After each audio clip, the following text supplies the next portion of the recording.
G has put together a fantastic opportunity for Bradfordians to meet the team of the Ugandan High Commission. Some incredible things that I've not known about the country, and I think developing countries like Uganda deserve opportunities and deserve collaborations with people across the world. And I think it's a great opportunity for Bradford to explore and see if we can also develop business partnerships with a growing country. We help people from the winners' generations, but also to commemorate and promote what contributions they have made. Today's event regarding the trade and conference regarding Bradford in Uganda has been an insightful conference and taken a lot from it in terms of opportunities. The High Commissioner has given people the opportunities to promote and be part of Uganda's growth. And I think this is a great opportunity for people of Bradford, not just people already in business, but people who want to do business internationally as well. So this is a great event and a great start of the interactions between the UK and Uganda. And to have this in the UK City of Culture 2025.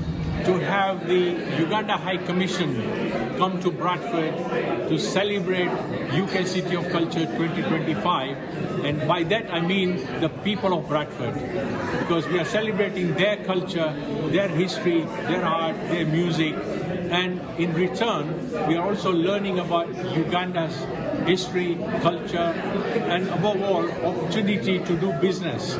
So this conference has been arranged by me to facilitate two-way Uganda to Bradford and Bradford to Uganda economic opportunity and unity. Europe and United Kingdom Association. We cover all the Ugandans living within the diaspora, within Europe and the UK. The goal or the major objects for us is to connect, have a collaborative voice of all Ugandans within the diaspora. However, today we have a very special occasion, and this within this city where we are in Bradford, very, very beautiful city. The city of Bradford is hosting the Uganda Bradford Investment Promotion event. Within this event, we have such a good lineup of dignitaries. This event was sponsored and co-pioneered by Dr. Manoj and Her Excellency Minisha from the Uganda High Commission. We also have a team from the High Commission who are available with us today. But on the sidelines, we had the Honourable Her Excellency Minisha couldn't make it today because she had other engagements. But fortunately, we were able to have her online with the permanent secretary, Gobi, on the other side. But much as they were only with us for about 15 minutes.